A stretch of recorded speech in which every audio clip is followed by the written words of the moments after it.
and we're Facebook. See, before we begin, is anybody any questions from last night? Is anything burning on their mind? Will you put it into the chat if you do? And I can answer any of those questions before we begin. We're going to also do a little recap from last night as well. So I think that might be us on Facebook, Leona. Okay, we are recording, Rita, and we are on Facebook, Leona, I think, and I hope. Not just yet, but Okay. I see at my end here. hopefully good on it. There we go now. Yes. Brilliant, fantastic. All right, I'm just going to make this bigger. Not that I don't want to make me bigger in any form or fashion. Is there anything worse than looking at yourself in this heat? Oh my God. Okay, so we will begin. Nobody has any questions about last night. Did it land all right? Did the idea of the 4 principles and how the 4 principles are actually really important parts of how we look and view and treat anxiety? So let me run through the principles again. The presentation issues, and all of the principles within that presentation issue. They should be your first port of call. They should be your first assessment, if you like. So you should, and hopefully maybe today you had some clients who had anxiety and that was coming up for you and you could see. If anybody had that experience, I would love to know if you saw some clients today and you were seeing that, or if you were seeing it inside your own process. I know I got some messages last night after the session. They say it was amazing to see their own process in it as a client of it, and now as a trainee of it. Really good. So yeah, so this first thing that I really want you to get really good at, which is assessing how the client is presenting, what stage of process they're presenting at, what's their level of introspection, what's their level of metacognition, what's their capacity to be in their body, what's their capacity to deepen beyond that is presented. So we really looked at that in great detail. And then we principle 2 was deepening into that. And we're going to really do that today, which is kind of understanding the threat system. And then principle 3 is being able to work in sovereignty with the body, not just in regulation, but working in sovereignty. And then principle 4 is deepening into root cause. So those are the 4 component principles of this model. And as a system, they work incredibly well, because when we understand the presenting issues, then we don't tend to push the client or invite the client rather than push the client, because I know none of us tend to push anybody anywhere, but invite the client beyond their natural capacity. So those presentation issues, if you remember nothing about this workshop, remember that will do you the most service. You know, if you're deciding to go on and do the training, that's brilliant. But if you're not, then just remember those early presentation principles, because they'll keep you safe and they'll keep the client safe fundamentally. And they'll be the building blocks of your practice. They'll be great. So with that said, let's move on to the principle 2, which is what we call the threat system. And when we talk about the threat system, I am not teaching you all to suck eggs here in this workshop. You're coming to this workshop as practitioners in your own right. You're coming to this workshop as possibly trauma-informed practitioners. Just as a matter of interest, tell me who's trauma-informed.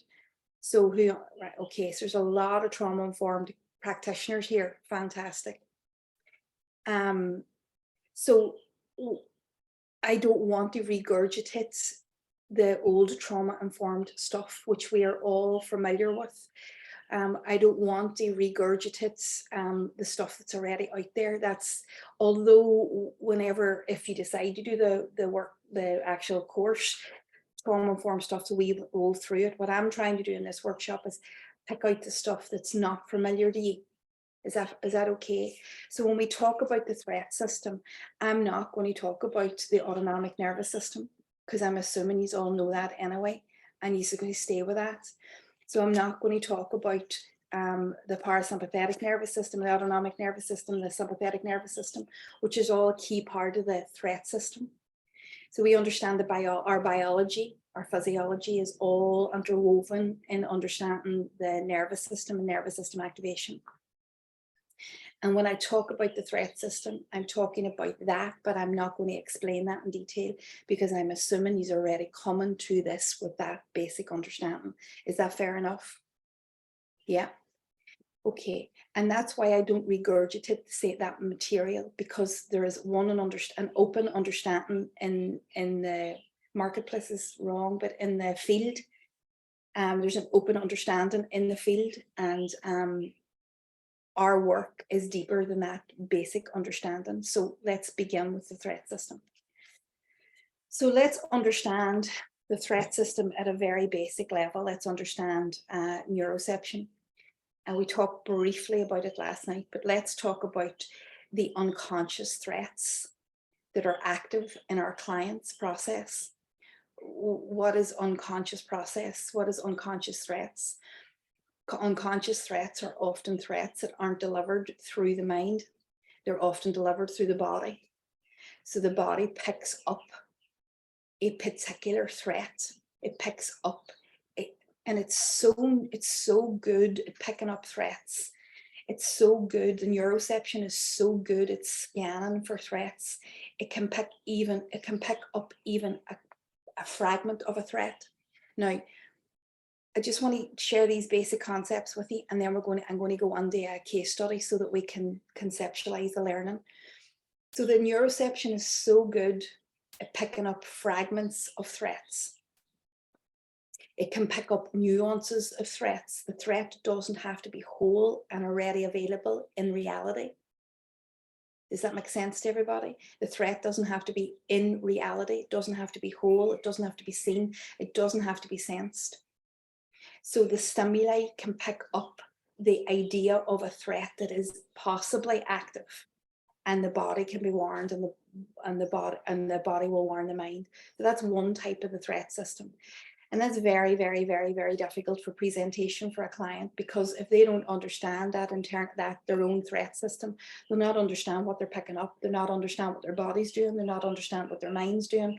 And they'll not understand that their mind is scanning and checking for the things that the body is warning them against.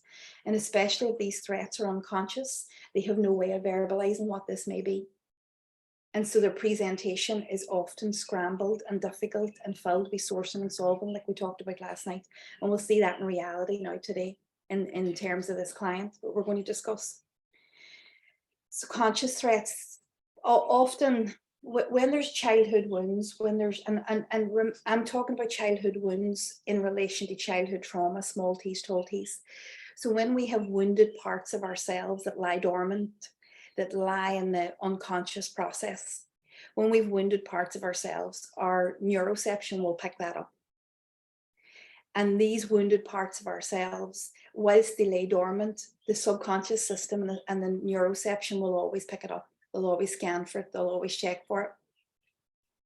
But when we have identified threats, and the identified threats, which is interesting, are often threats we understand, threats that we're conscious of, threats that we're aware of, threats that we're concerned about.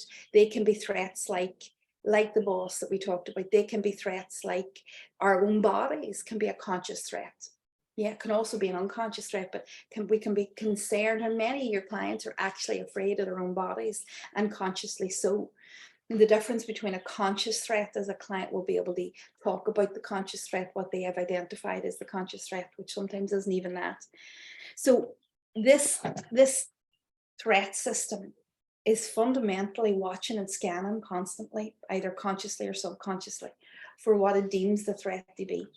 And it's so brilliant, it's absolutely so brilliant, that it will pick up just even the slightest nuance of the threat. And we're going to explain that now in a wee minute as well. It'll pick up even the nuances of the threats.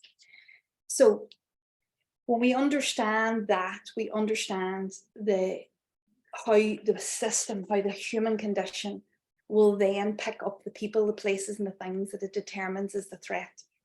Does that make sense to everybody? If the threat is unconscious, we understand that the system, the human condition, will absolutely be warned in the body and make up its understanding in the mind of what that warning was. Yeah, everybody happy enough for that? Okay. So it'll bring people, it'll bring places, it'll bring things, it'll bring stories, it'll bring what we call in the model identifications on a silver platter for us to work with therapeutically. Now, there's two major problems with that. There's two major problems. The mind thinks it's helping. I want you to get this really, really down in your own head, right? There's two major problems with that. When there is a threat identified, even if it is unconscious, the mind will produce two types of thoughts. This is my research. This is the stuff that I have seen. It'll produce two types of thoughts that it'll run on a loop. And the thought will often be the projection, what we call projection thoughts or protection thoughts. So they're born of the same function. Yeah. And I've heard lots of examples of these projection and protection thoughts. When I say lots of examples, I've heard lots of examples in clinical practice, but I've heard lots of explanations of these types of thoughts, clinical explanations of these types of thoughts, like catastrophic thinking. Can anybody give me any other name for this stuff? Catastrophic thinking, hyperbole, all of this stuff where there's an exaggeration of what the client believes is a threat. The reality of protection and projection thoughts are they are born of the same neuroception. They are that. They're protection of the threat. I've heard people say my mind is playing tricks. I've heard people call it the ego. I've heard people call it catastrophic thinking. I've heard people call it all sorts of things. But fundamentally, if your mind is wired to protect you, if your mind is wired for prediction, and it is wired for prediction, it predicts everything in order to keep you safe. If that is your entire threat system, then doesn't it make sense that if there's unconscious threats in you, even conscious threats in you, doesn't it make sense that the mind would try to warn you of the possibility of those and what if thoughts? What if? What if that happens? What if this happens? So the what if is a function of the threat system, not the ego. It's not your mind playing tricks. It's not your mind trying to scare you. It's not your mind blowing things out of proportion. It's actually a function of the threat system itself. It's a warning. It's trying to kind of prepare you and protect you from the thing that it is predicting, which is related to the woundedness in your body that you're not conscious of. Does that make sense? Do you need an example? Are we all right? Now, I'm particularly looking for Janet. Are we all right? Joe, Janet, Michelle, Rachel, Leslie Ann, and Susan. Are we all right? Does that make sense? Anybody else? Does that make sense? So we have two types of thoughts. We have the what if thought. Now watch this what if thought, right? And then we have the don't do thought, right? The projection and the protection. Now, watch this, right? Watch the what if thought.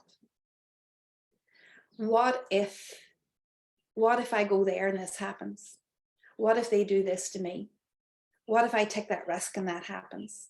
What if I say that and that happens? How many of your clients do that? How many of your clients do that projection? It's a function of the threat. Genius. Pardon my French, but it's abso-fucking-lutely genius. The mind is just saying, listen. But what happens is we mistrust it because we think our mind's playing tricks. We think our mind's trying to project the worst case scenario. In fact, it absolutely is. It's trying to show you what the unconscious threat is, right? So these projection thoughts are constant and they're so varied. Now, what does that mean? They're so varied. How many ways could your mind project? We talked about this last night, humiliation. How many ways could your mind produce what if and humiliation. If your unconscious threat is the fear of madness, how many ways could your threat system project what if thoughts around madness? If your threat system, your client's threat system, if that is projecting the fear of death, that is a developmental trauma in childhood, how many ways would it produce that what if? How many, can you see the many thoughts that will come? Millions of thoughts, millions and millions. Now stay with me, right? On the other side, it's projecting to prepare you, and it's protecting to keep you safe. So it's whispering sweet nothings and they don't do that, because it's projecting and protecting. It's predicting that if you do that, this will happen. But isn't that the functions of the mind? The functions of the mind are prediction thoughts. So it's no different. It sits within the thoughts, it sits within the threat system. So we have these two competing energies that are born out of the same need to protect the client. The don't do's and the what ifs. Let me know in the chat what that and how, if you've had that, what that has been like, because that is torture us. It's torturous. Let me know what your clients have experienced or yourself in that push and pull of this threat, the two predominant thoughts that come from the threat system. Let me know in the chat if you will, because I think this is part of what we talked about last night, the sheer and utter agony of this as an internalized process. This is why anxiety is a nightmare. It's why disassociation is a nightmare. It's why panic or anything within that nervous system activations, and it's paralyzing. Emer, welcome. Good to see you. I'm looking forward to working with you in June. It's paralyzing, debilitating, exhausting. Where is your life's energy? Where are our clients' life's energy? Sucked into that. Fear, fear, fear. Yes, breathe. What energy do you have for your immune system? Zero, because you are in fight or flight mode, exhausting, continually question, continually checking. Yes, yes, yes, Leslie Ann, absolutely. So this is a phenomenon that we know well, either within ourselves or within our client base. We know that this is a reality. And what's so difficult about this is think about the difficulty in this. The mind is working overtime to prepare for a threat that you know nothing about. If it's unconscious, the mind is working overtime to prepare you for a thought that if it is conscious, it mightn't even be that you're not really understanding. And so there's no way to make sense of this from the client's perspective. So the mind is working overtime. All that life's energy is going there. The rest of the life's energy is going into the fight or flight response or the disassociation response. And there is no rest and digest. There is no parasympathetic rest and digest that heals the body. Any wonder we've so many autoimmune diseases? Any wonder? Because the literal energy in your mind, the energy in your body, where's your essence energy? No wonder we've comorbidity. No wonder we've depression alongside this stuff. No wonder we have multiple issues. No wonder we get agoraphobic. No wonder we have all of these difficulties. Because the threat system, and this is why I started this session talking about the nervous system. The nervous system is a part of the threat system, but it's not the only thing. The mind's functions and how the mind functions in threat is part of the threat system. When we understand the combination of the both, we understand the intensity of the experience, and then we understand the biology and physiology that is happening within the body. We understand the lack of digestion. We understand the fast heart. We understand the tight throat. We understand the heat. We understand the sweating. We understand all of that. So this is now we're starting to, this word again is starting to come up, the totality of the experience. So when we understand the threat system, when we understand what's going on as a total experience within the client, we start to see the sheer exhaustion that our clients can get under, the comorbidity they can get under, the lifelessness that they can get under, the way that their health can decrease. There's so many problems here. So we know that, right? We know that. Now, if we start as is presented to work with the what if thoughts, because clients will often produce that what if thought as the problem. If you start to work, if you start to try and treat the what if or the projection thoughts, which many of us have been trained to do, what is going to happen? I know, Michelle, seen that smile. You know what happens. You're going to play whack-a-mole. And now we understand why. Because this is still the presentation issue. We still are not sure what is driving this. Going round in circles. Absolutely, relapsing, round in circles. One bit done, the next bit comes up. You add that to the client's experience and we get real exhaustion and mistrust of themselves because they never mistrust you. You mistrust you, but they never mistrust you. You're the expert. So this hope, hurt, despair cycle begins in the client. And often when anxiety, when there's long-term anxiety, there's often helplessness and hopelessness. Because there's this, because what is presented in therapy is often treated. Now, some of your clients, see if we go back to stage of process, some of your clients, and this is a question I want you to ask, some of your clients may be presenting the core key threat, they may be presenting root cause, but ask yourself what percentage of your clients are presenting that and are ready to work with that? Let me know in the chat. What percentage of your clients are actually presenting what is the root cause? They're coming with it on a plate and handing it over to you. What percentage of your clients are doing that at the minute? What percentage of your clients are a high level of process? What percentage of your clients have high levels? None. Yeah, Trisha, and less than 50%. And what they're often presenting is they're presenting what they believe, which is the mind's functions, which is the people, places, and things, which is the unconscious process. What they're presenting is not what is the real issue. And then what we're trained to do is work with what is the presenting issues rather than what is the core issues. And this creates this cyclical process for both client and practitioner, and for organizations, and for the NHS, and for the HSE, and for wherever you are, if you're in America, wherever the health system is. So this is why we spend nearly 2 days talking. I spend nearly these first 2 days talking about what is presented and getting an understanding that we must work beneath that.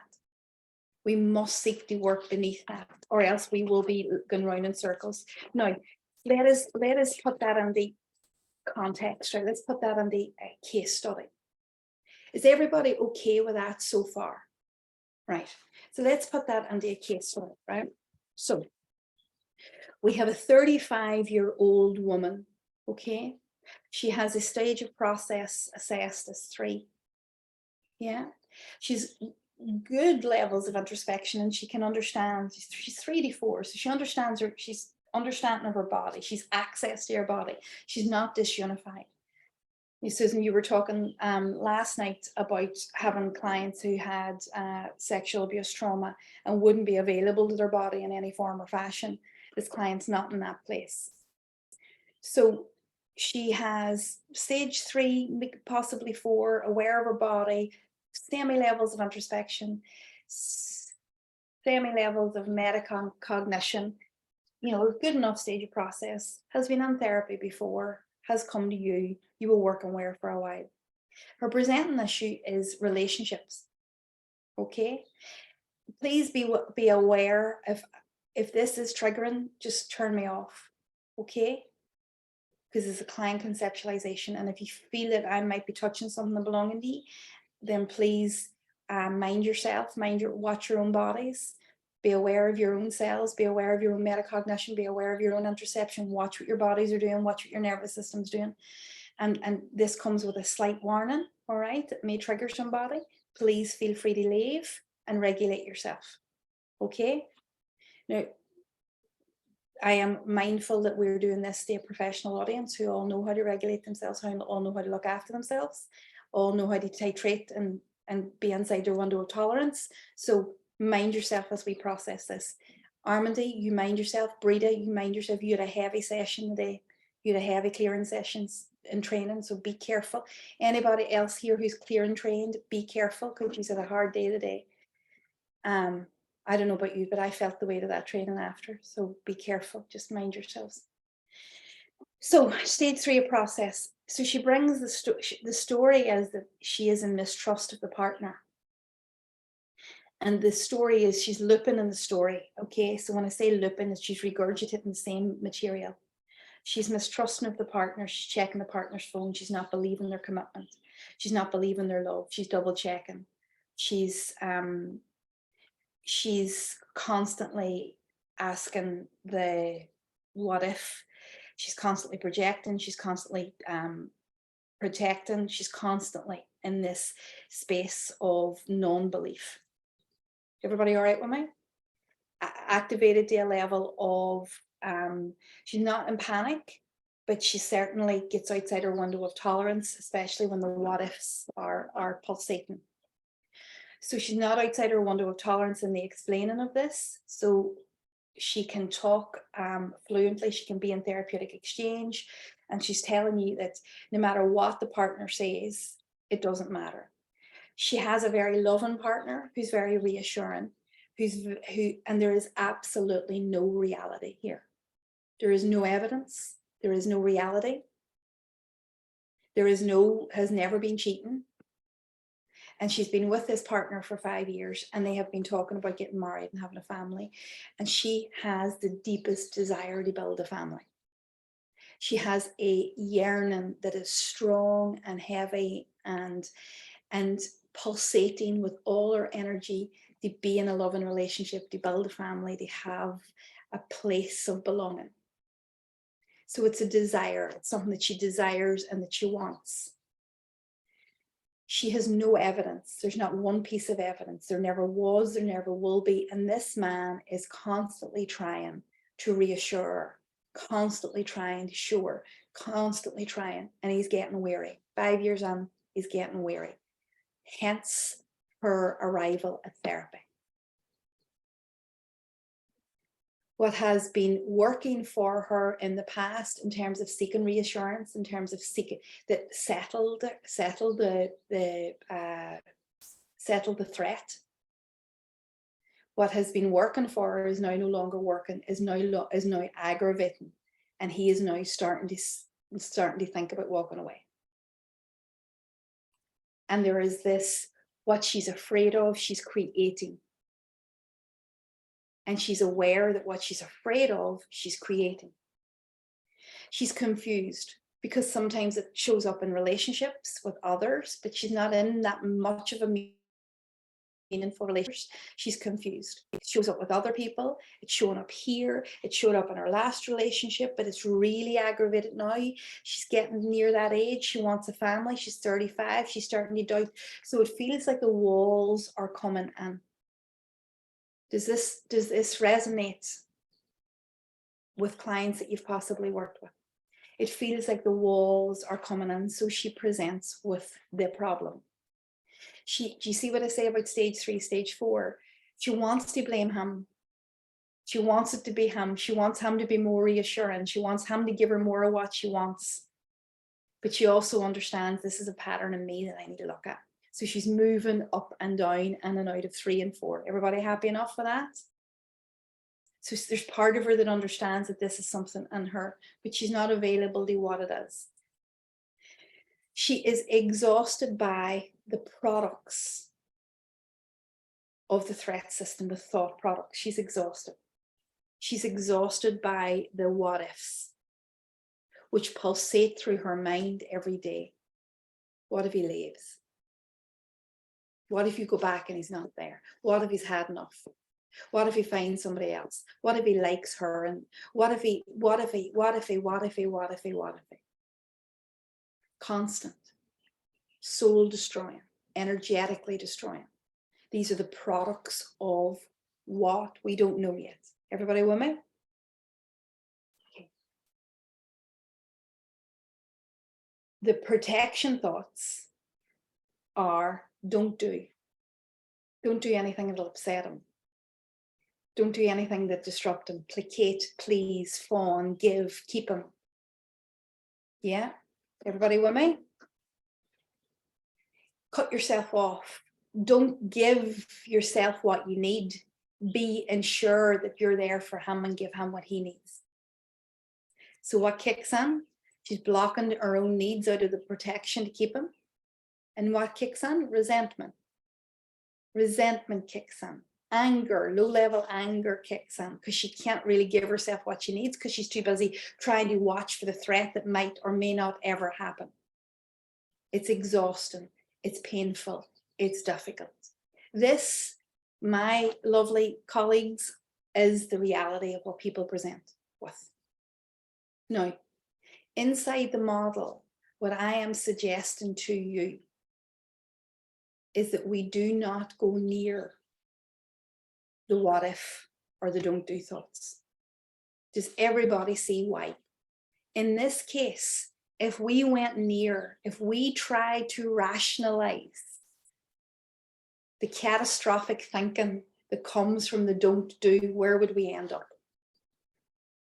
I'm going to ask that question again because rationalization is a strategy that we use when we're working with anxiety.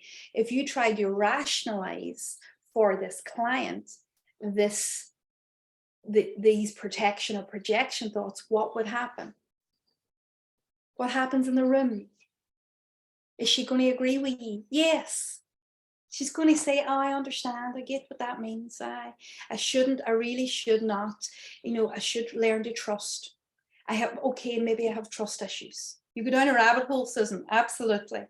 She would replace the what ifs with another what if. You'd fix one what if and the other what if would come. What if you encouraged her to, because the protection thoughts are, don't follow your own needs. Don't go outside your network. Stay, give him everything, fawn, please, make sure you're meeting all his needs. And you could see there where you might encourage her to open up her network. You could encourage her to have more friends. You could encourage as a strategy to help her. Come back.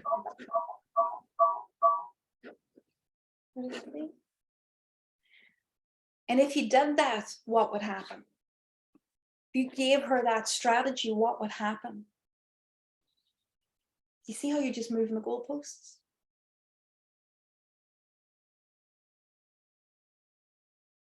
If you try to work in any of the presentation issues, the husband or the husband-to-be is an issue, the partner is an issue. There is no deepening in that. There is no understanding of what the threat is in that. There's only strategy. If you try to work in the what if thoughts, any of them, what if he leaves? Tell me about him leaving. Even if you deepened as far as that, maybe you need self-esteem so that if you did leave, you would feel better, that you'd be all right, you'd be able to stand on your own 2 feet. What if we deepen there? Now we're starting to move away from rationalization. Now we're starting to move away from trying to make sense of what is presented, and we're possibly deepening.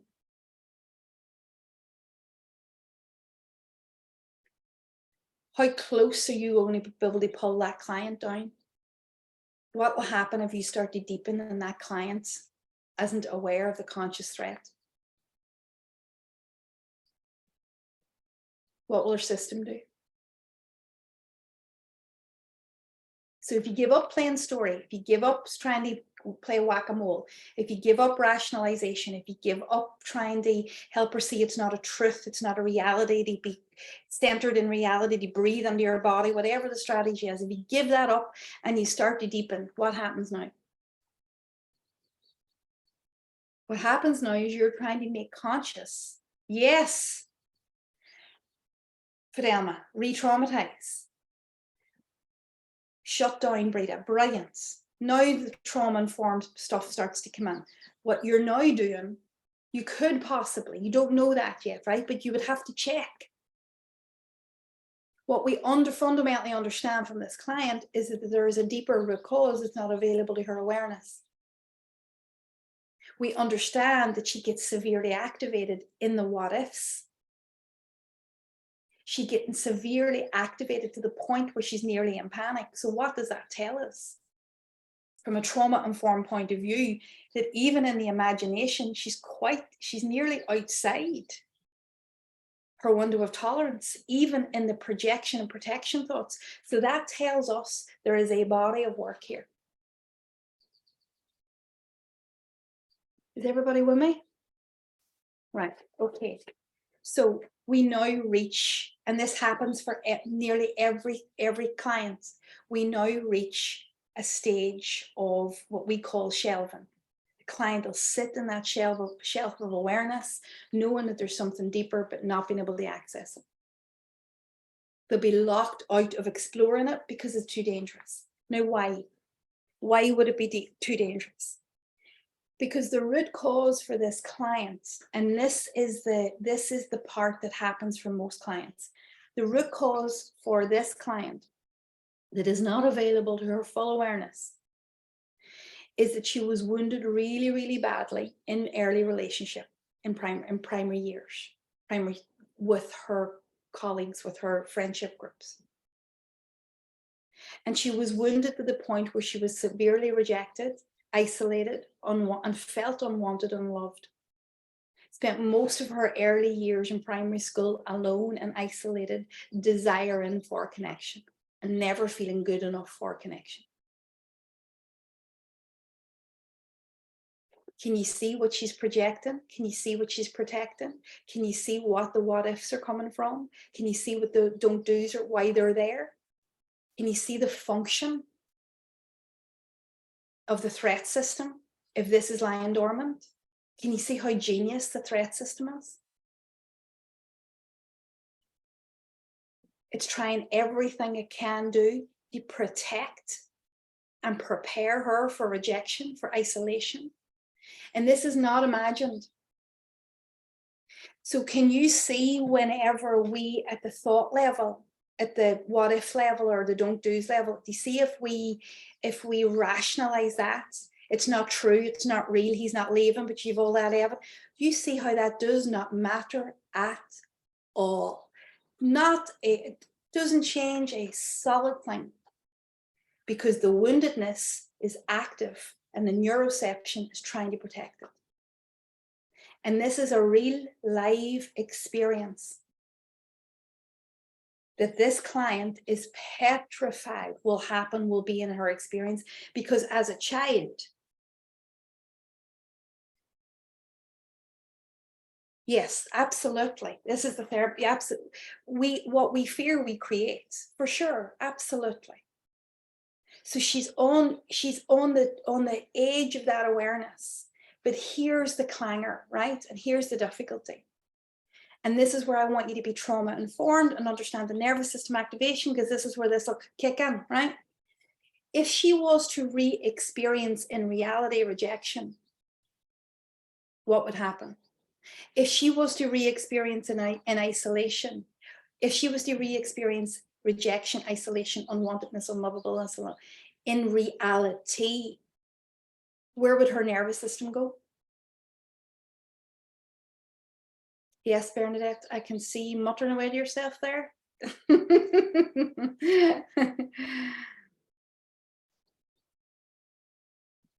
Can you see how we would pick up a good enough thread and get her to believe she's good enough, and that'll steady her self-esteem and that'll shore her up, and then she'll know he loves her? Wouldn't have a patch on this, not a Scooby-Doo patch. The question, what was my question? My question is, if you were to bring her into the re-experiencing of rejection, isolation, unwantedness, unlovableness, aloneness as experienced as a child, what would her nervous system do? What is it likely to do? What's it doing now? And what's it doing if that was a real and lived experience within her?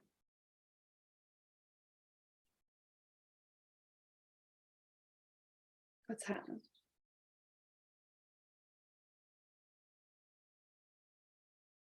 What would it do? Would it stay within its window of tolerance, or would it just spiral out of control? Activate it. Panic. Brilliant, Breda. Absolutely. Panic. Brilliant, Max. You'd push her out of her window of tolerance. She would experience that as she experienced as a child, severely out of regulation. Disassociation, probably. You're on the money, Max. Yeah. Yeah. Brilliant. So this is why clients don't dive down,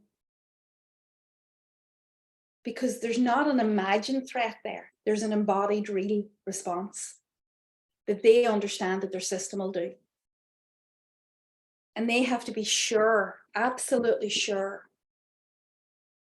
that they can go there safely. And that's where the third principle comes in. Do everybody see that quite clearly?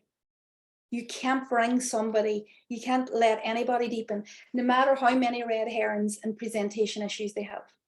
You can't bring somebody deeper unless it's safe to bring it deeper. And they have to have good levels of regulation. They have to have good levels of what we now know as sovereignty, which we'll do tomorrow night. Once you do that, then you can deepen.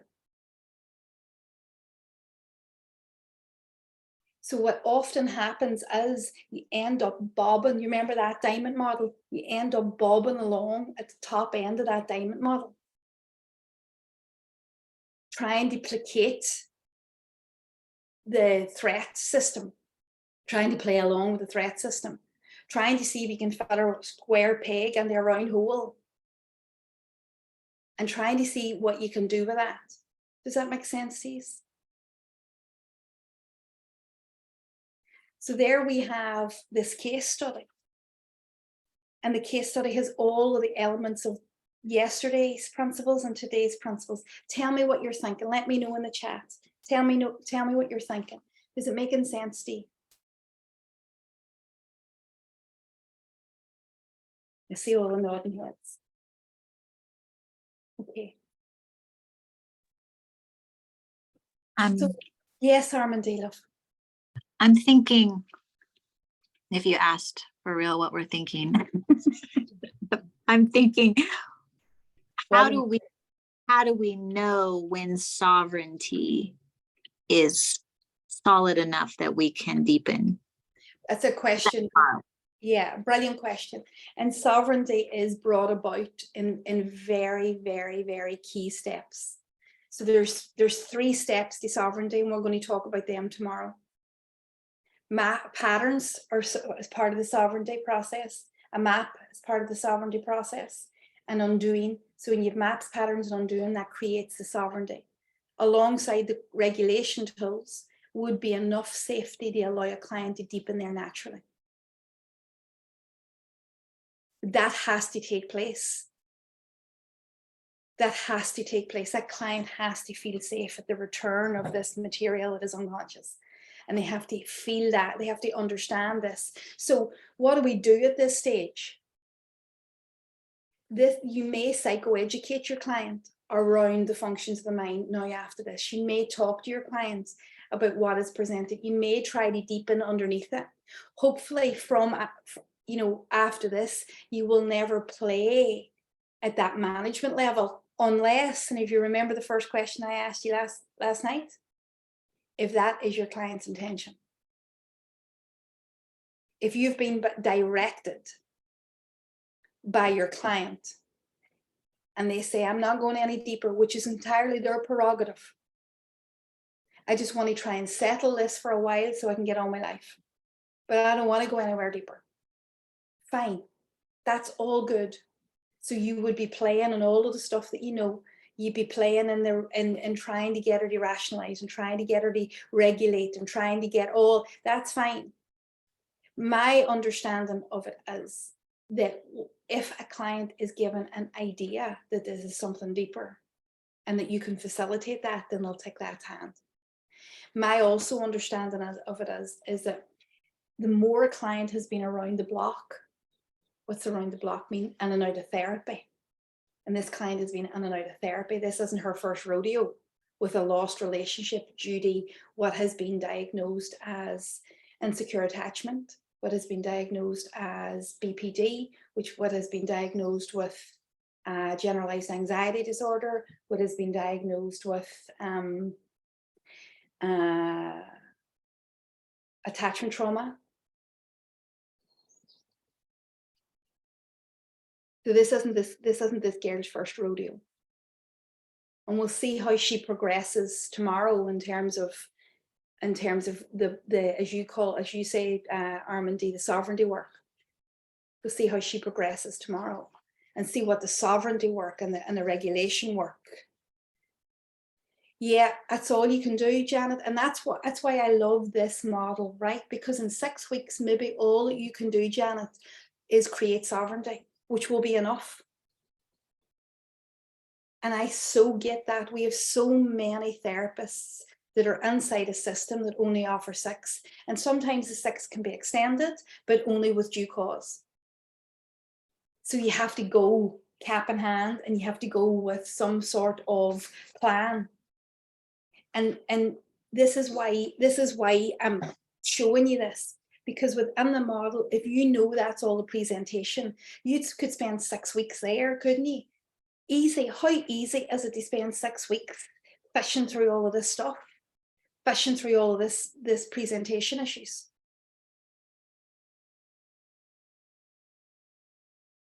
Say that. What's that, Armandi? Explain that. Oh, the bottom of the diamond, when it goes into root cause, within APP, does that tip drop into clearing? Does that take it out of APP and into clearing? Yeah. Absolutely. Nice. Absolutely. And for anybody else that isn't clear and trained, it'll drop under their own modality. Okay. So it's like a literal fit in anybody's modality, but for you, it'll be a drop on the clearing. Just an automatic drop on.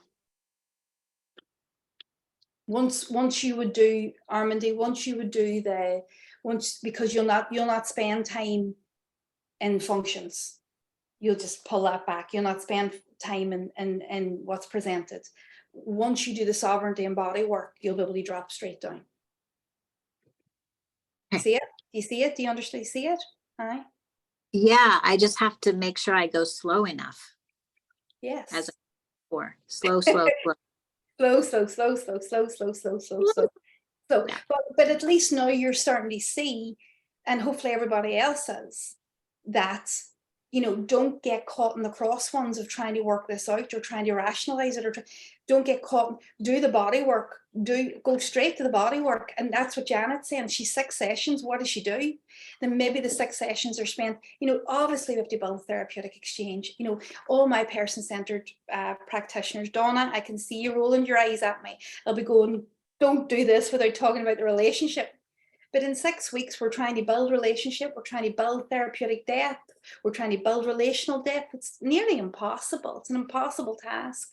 So sometimes all we can do in those 6 weeks, 8 weeks if we get an extension, 12 weeks if we get an extension, is do the sovereignty and regulation work. That's all we can do if we're time limited. If we're not time limited, we can spend a wee bit of time, setting context for this psychoeducating, which brings me on. What do you do with a client? If you've got time, you can stay in this exchange and psychoeducate. And psychoeducation isn't a tool for healing, but it's a tool for deepening. And we say that again, psychoeducation is not a healing tool. It's not healing in and of itself, but it's a deepening tool. Fidelma, you think about all the psychoeducation that we ever did and how that just kept dropping you deeper and deeper and deeper. Just really powerful. So even in this, now that you understand it, And you want to, sorry, you want to keep dropping further because you realize how amazing it is. yeah, The fear of it's gone. yeah, the fear of what it is gone because you know Yes. there's something deeper here. That's right. Mm-hmm. And that's massive. I never thought about that actually. I will think, doesn't Jeff Brown speak about it being taking the elevator to the bottom floor? I always like that type of explanation. You can kind of see that.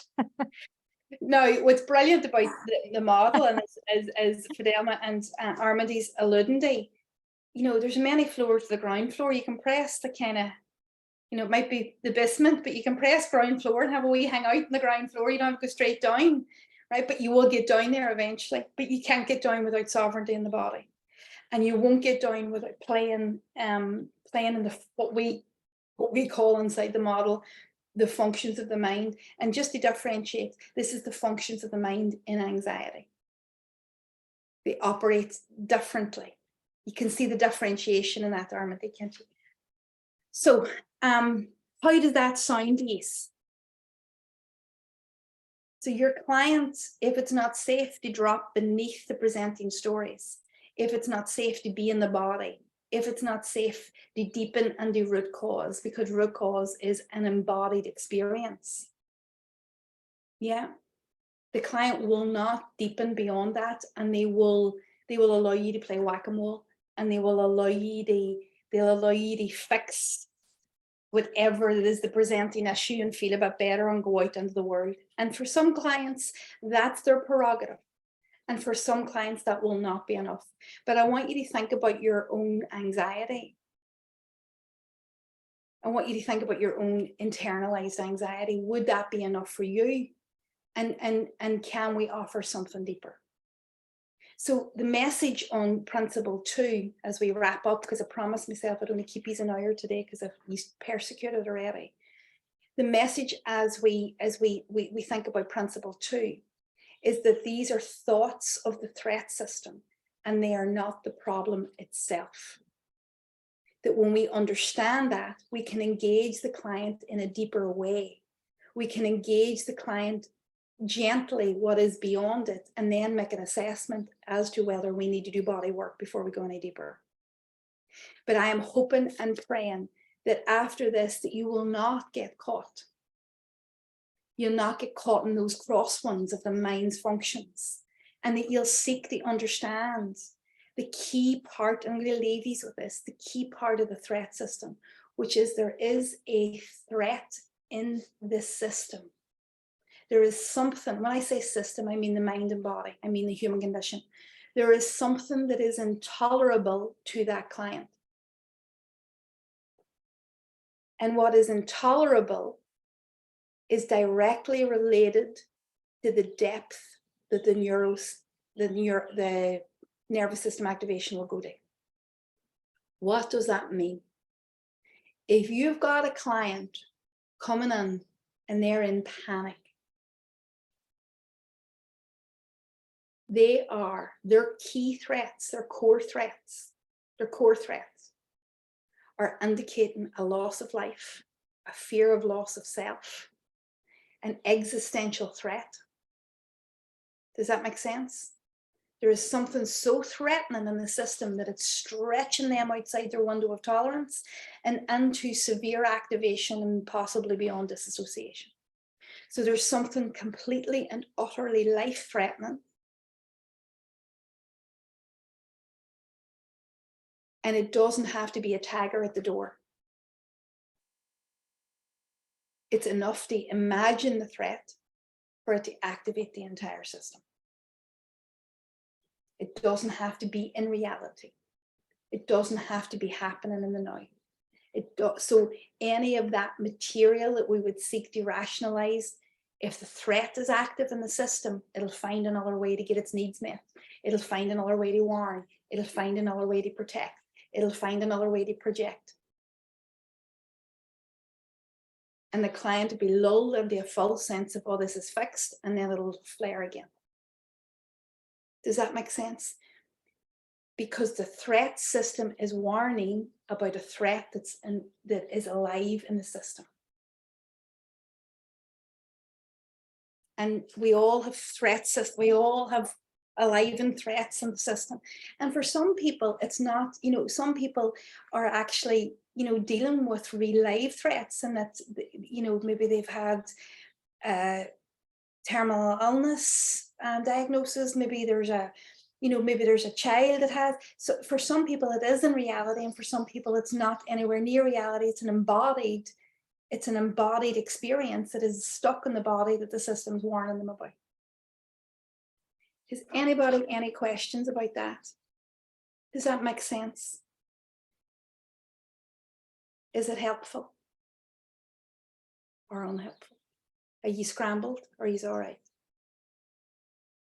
Okay, nobody's lost anybody yet anyway, so okay. All right, so good, Philomena, thanks a million. I'm going to leave you with that now tonight, because I think that's enough for 2 days, and let you rest and digest in that material, right? If anybody's any questions, stick it down and I'll answer it now as we're closing up. Tomorrow, we are going to look at what is sovereignty, what is agency. What does that look like? Thanks, Emer. See you soon, darling. What is agency? Brilliant, Tricia. Brilliant. Good. I'm glad. See if you're starting to see this. This is brilliant, because this will make a difference to your practice already. You know, and I'm not lying about that. I'm genuinely, honestly, genuinely, as much of this information as we can get out, the better. Brilliant. Good, Janet. Good. Catch tomorrow's replay, Tricia, no problem at all. You know, the replay page is there. What was I going to say, these? Yes, tomorrow night. We're going to look at the steps to be okay to be in the body, so that we can deepen. So we're going to create this tolerance of the body, tolerance of the symptoms, tolerance of the difficulty, so that we can drop down and be as close to this, for this client, as close to this experience. When the body is safe, the mind will produce the results. If the body is not safe, the mind will produce all of the functions and all the threat system functions. But when the body is safe, there is, as Fidelma says, there's a willingness to press minus. There's a willingness to press on that elevator, ground zero, take me down. I want to see what's happening here. All right, no problem at all. Okay. Brilliant, guys. So we'll see you tomorrow night for night 2. And then we're second to last night, tomorrow night. Imagine that. We start at the same time, Leona, don't we? We sure do. Brilliant, Armandi, brilliant. You need to get the sovereignty and press pause. Cool. Brilliant. I'm delighted with that. So you get the ground zero, and don't go to -0 until you have some sort of regulation in you. That's perfect examples, actually. And 8 o'clock, Leona, isn't it, tomorrow night? 8 p.m. And the day is Tuesday, isn't that right, Leona? Today is Tuesday, today is day 2, and tomorrow is day 3, and it's Wednesday. We have to keep myself abreast of this. I was shouting to her and my husband earlier, what day is it? Can you have wine on Tuesdays, or are you not allowed wine? If it's sunshine and it's June, are you allowed wine on a Tuesday? No. Like, no. You're only allowed wine on the Thursday when it's over. Right. Okay. Thanks, everybody. And Monday, you're allowed wine on the Monday. Brilliant, Breda. I like your style. Fantastic. All right. I'll see you tomorrow night. Much love and rest well. Take care. Thanks, everybody. Thanks. See you all soon. Bye for now. Bye bye. Bye bye. Bye bye. Bye bye.